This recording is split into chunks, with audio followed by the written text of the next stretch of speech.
내로남불과 조적적, 공정한 세상, 사회 정의 시절에 목소리를 크게 냈던 조 장관에 대한 실망의 표현일 겁니다. 그런데 조 장관이 이른바 황제보석으로 비난을 샀던 퇴광그룹 이호진 전 회장에 대해서 보석 탄원서를 제출한 것이 드러났습니다.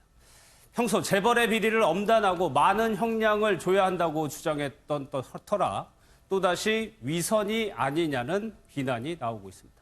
여전히 조 장관의 아킬레스건은 조 장관 본인일까요? 어제 대정부 질문에 나왔던 해당 발언을 직접 들어보겠습니다.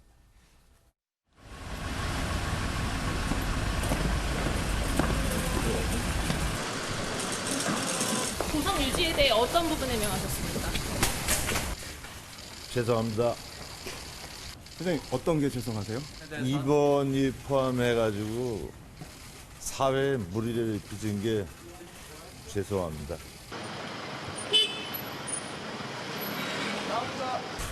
보석 결정 취소되는 거 한 말씀 부탁드립니다. 황제보석 논란이 있었는데 현재 건강 상태 어떠십니까? 94년도에 버클리 대학에 유학을 가셨는데 학비 조달은 어떻게 했습니까? 당시 제가 일주 학술 문화재단으로부터 장학금을 받았습니다. 일주 문화재단이 어디가 누가 설립한 재단이죠? 태광그룹 그 소속으로 알고 있습니다. 우리 조국 교수께서 비리 재벌의 대명사인 태광그룹의 이호진 회장의 석방을 탄원하는 탄원서를 제출했습니다. 인간적 도리였다고 생각합니다. 이호진 전 회장 무려 7년 넘게 병보석으로 불구속으로 재판을 받아왔습니다. 장해찬 평론가님, 이 부분에 대해서 보석 탄원서를 냈다는 게 어제 드러났는데 인간적인 도리라고 얘기를 했거든요. 인간적인 말씀 참 좋아하시는 것 같아요. 오늘 일륜이었다. 예. 압수수색 팀장에게 한 것도 일륜이었다는 말씀하셨는데 우리가 원하는 장관의 모습은 인간적인 도리나 일륜 때문에 뭔가 살을 구분 못하는 그런 모습이 아니거든요.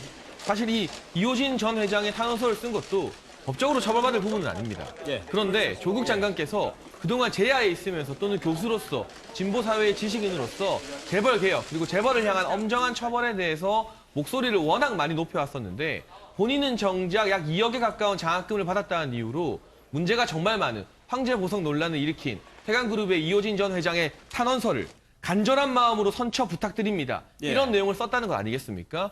권성동 의원이 국감에서 대정부 질의에서 질의를 하면서 법적인 부분을 국회에서 따지자고 말하는 게 아니라고 밝혔습니다.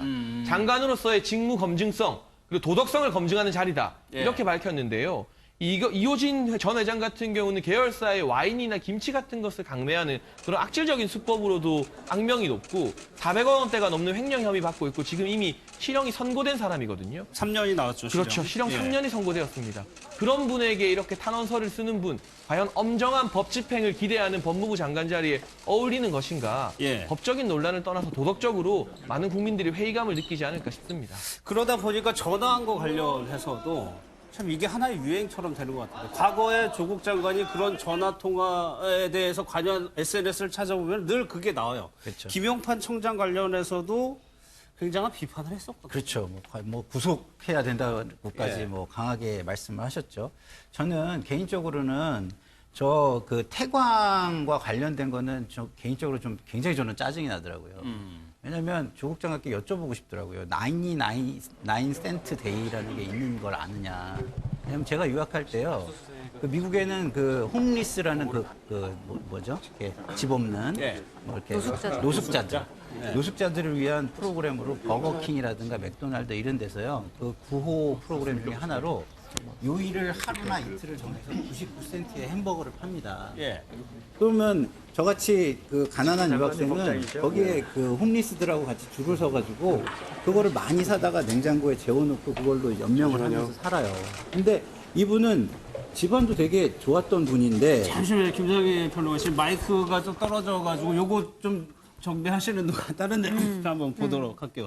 임병비 교수 짧게 좀 언급해주세요. 네, 지금 얘기하셨던 것처럼 사실은 그 당시 받았던 금액이 94년도 돈으로 2억에 가까운 돈입니다. 예. 그러니까 2억에 가까운 돈이라는 게 우리가 조국 장관에 대한 전 가족에 대한 상황들을 너무나 잘 목도했듯이 가정적으로 정말 형편이 어려워서 장학금을 받아야 되는 상황이라고 보기는 어려운 측면이고요. 예. 황제 유학이라고 부를 수 있을 정도의 그만큼의 금액을 바탕으로 해외 유학을 다녀온 것이고 예. 이를 토대로 실질적인 재벌 기업의 오너를 비호하는 듯한 탄원서를 인권적인 차원에서 썼다라고 하는 부분들은 그동안 조국 장관이 해왔던 얘기들과 전혀 배치가 되는 측면으로 볼 수 있는데 예. 조금 전에 김상희 평론가가 했던 얘기처럼 사실은 외국에 나가서 해외 유학생들이 어려웠던 상황을 과연 조국 장관은 이러한 느낌들에 대한 공감 능력을 갖고 있는 것인가라는 질문을 던질 수밖에 없는 것 같습니다. 보세요. 그래서 이게- 제가 조금만 이제 정리를 마무리하시죠. 마무리를 하면 이런 겁니다.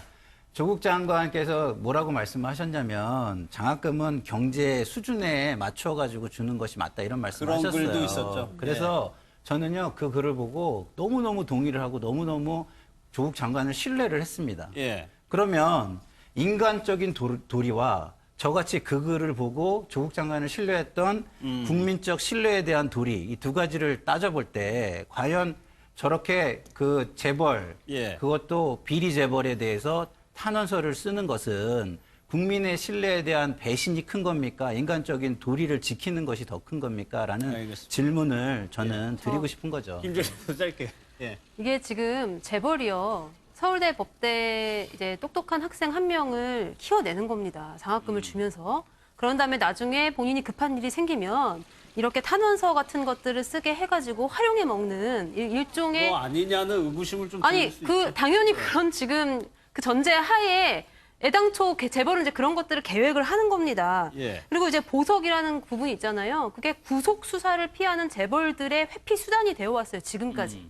그런데 계속해서 뭐 자기 본인의 이제 가정 형편은 굉장히 풍족함에도 불구하고 재벌의 돈을 받아서 또 그거에 대한 인간적 도리로 보석 탄원서를 써준다? 예. 이거는 너무나 뻔한 밀착 관계가 형성되어 있는 부분이잖아요. 이거 과연 진보 진영이나 그동안 이제 예. 좌파 진영에서 용서할 수 있는 부분인지 저는 좀 의문입니다. 1억 8천만 원을 지원받았다고 공성동 의원이 얘기를 했어요. 그리고 또 한번 짚어볼 내용이 그동안에 조국 장관이 해명했던 거하고 다른 부분, 언론 보도를 통해서 좀 달라진 부분.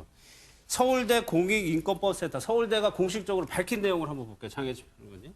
여기서 아들과 딸이 다 인턴 증명서를 받았어요. 그런데 서울대에서는 고등학생에게 준 인턴 증명서 딱 한 장이다.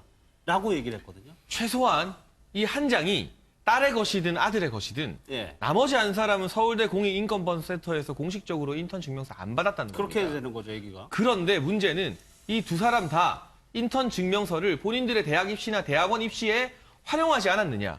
이런 의혹을 받고 있고 검찰이 관련 대학원과 대학들을 압수수색했습니다. 예. 그렇기 때문에 만약 한 사람이 인턴 증명서를 받지 않았다면 입시 의혹, 입시 비리가 사실로 확인되는 부분이고요. 여기서 저는 또 한 가지 가능성 주목하고 있는데 이 유일한 고등학생이 누구인지에 대해서는 서울대 공익인권법센터가 밝히지 않았습니다. 딸도 아니고 아들도 아닐 수 있습니다.